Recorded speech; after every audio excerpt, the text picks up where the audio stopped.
Hey, what's up, everybody? So, a common question is, so what should I train next? Or I've had teammates before 2 weeks out of a race say, yo, what do you think I should do for this race in 2 weeks? And I'm like, are you kidding me, man? Like, if you're actually taking this race seriously, you would have known that answer 8 weeks ago. And if it's just a B race, you're just, you know, doing your normal training through that race to your next big goal race. But that's what I used to call snapshot coaching, something that you never want to ask someone for that recommendation because they don't know you. They're not going to give you the best answer possible for yourself. And you need to take some ownership sometimes of your own training. So this guy, and I'm not knocking this dude, but I want to bring this text that came in today to light because just asking him a couple of questions to get him critically thinking about his own training, because I have no idea who he is. It's a random person on Instagram. We found the answer very quickly. Let me just get into this. And the reason I want to post this is you can use this, especially if you are self-coached, to understand and easily answer some questions that you will ask yourself, or as we've said on the channel, ask your training buddy to pose these questions to you, get a dialogue going to help you understand what you need to be doing next in your training for your next event. He said, aloha. So I like how he started this. His question is, he just completed the entire Tour de France 2022 course for charity, and I'm super curious about what I need to do to really benefit from the fitness that I've gained. It's been a week since I finished stage 21. We start a week earlier than the race, and I've done a few recovery rides, but I have this road race at the end of August, and I'm posting this on July 31st, so in a month. At the end of August, that is 115 miles, and I really want to do well. Should I just work on speed? Should I continue to do a long ride on the weekends? Do I need to rest more? My heart rate is finally able to get back up when I do hard efforts. So I'm guessing that I'm able to push hard without digging too many holes that I can't fill. TDF was no doubt difficult. 2,100 miles, 153,000 feet of climbing. There's no such thing as a flat day. Anyways, any advice would be appreciated. I'm 54 years old, former Cat 1 from the 90s area in Boulder, so I do have a lot of race experience. Enjoying the podcast, just curious if I'm missing something that could benefit my performance. So there's a lot going on in there, obviously. And in order to give him a good recommendation to what he should do for the next month, that's really tough, especially through Instagram. Now, shameless plug, this is literally what we do in our power file analysis.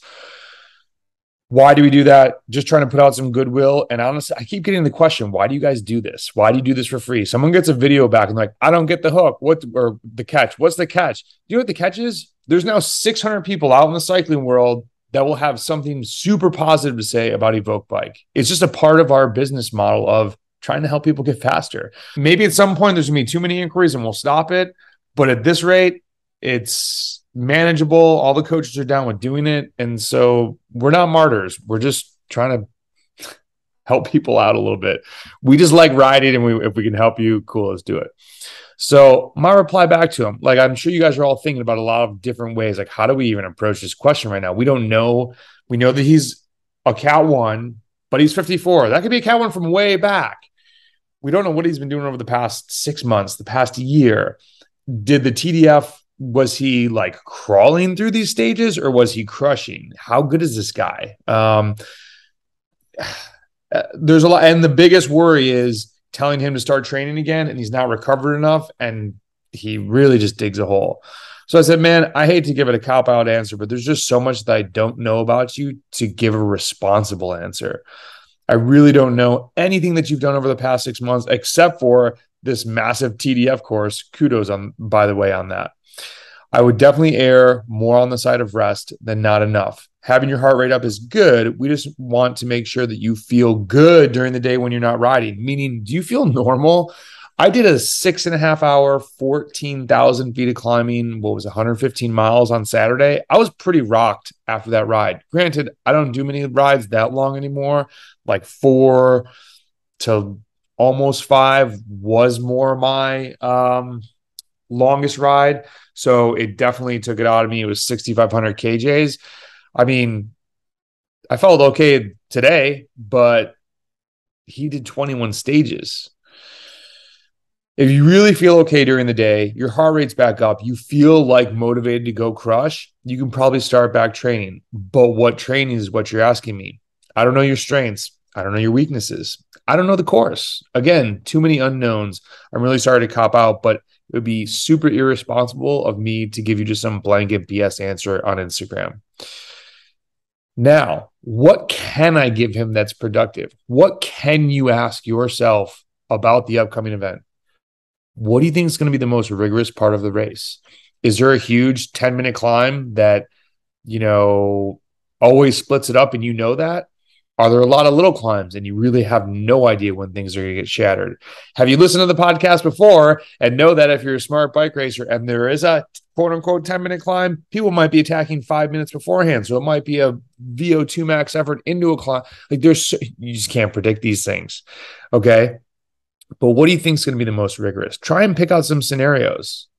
Do any of those worry you? Maybe that's something you work on. Now you only got 4 weeks. So you got to pick and choose. Again, there's so many ways to go about this. Maybe it's a climb. Maybe it's a race of attrition. There's just a lot of unknowns, but what do you think? And he said, man, I appreciate you even responding back. I realize there's too many unknowns, but you nailed this. Make sure you can handle the most rigorous parts. There are 3 climbs actually in the beginning, middle, and end that split up the pack every time until there's only a handful left. I'll work on that for the next few weeks. I'm not worried about the distance of 115 miles. Thanks, brother. So this is have a training buddy. This conversation you can be having with somebody like, yo, Johnny, I got this thing in 4 months. I can't afford a coach. I don't want to do a BS template. Let's chop it up. Let's talk about this. This is what I suck at. This is what I'm good at. This is the event. Like, need someone else. That's literally why I pay for a coach.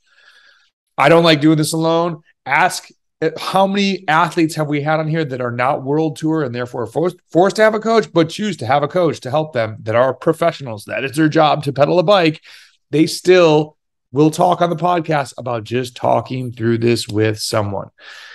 It's massive. I cannot underscore that enough. If you're watching the video, you know I get excited when I just start talking about this. So let's answer this question. There's 3 climbs. I said I would take the durations of those climbs, ballpark, 15 to 20 minutes. That one's 8 to 10, 12 minutes. The last one is actually a super short climb. It's going to be full gas. I would first start ripping some of those intervals full gas and see how you feel after this massive Tour de France thing. If you hadn't done a massive Tour de France, see what your bests are for the season. Are you even coming close to those numbers? Not that you're going to be looking at your power meter, but to help you gauge the effort of max and gauge how you feel when you're doing them. I would look at doing maybe a quick little VO2 max training if they're all short climbs, maybe some over-unders if they're longer climbs. How steep are these climbs? Again, there's a million ways to dig into this thing. But the more you do, the more layers you peel back. Two texts, and this guy realizes, oh, hey, yeah, I've done this race before. It splits the pack. It splits it again. It splits again. So there's also a little piece of attrition in there over 115 miles. You got to have something at the end. I mean, that's a bike race, right? Can you get to the last climb and then throw down? Nobody's going soft on the last climb. So I just want to post this because if you ask somebody, what should I do over the next 3 weeks? Unless they give this dialogue to you, what have you been doing? What are you good at? What are you bad at?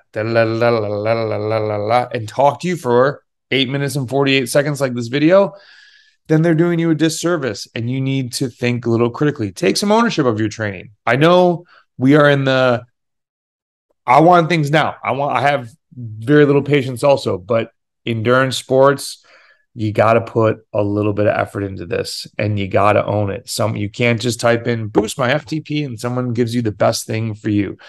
I have this race with these features. Tell me everything I need to do. You got to own this a little bit if you truly want to be your best version of this. If you don't, then that's cool too. But just expect what you put in, is what you get out. Good luck.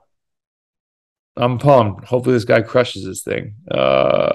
If you like the podcast, please leave us a review on Spotify, iTunes, YouTube, subscribe. Mostly just tell somebody else, like we're doing with the power file analyses. Hey, somebody needs help. Have them hit us up.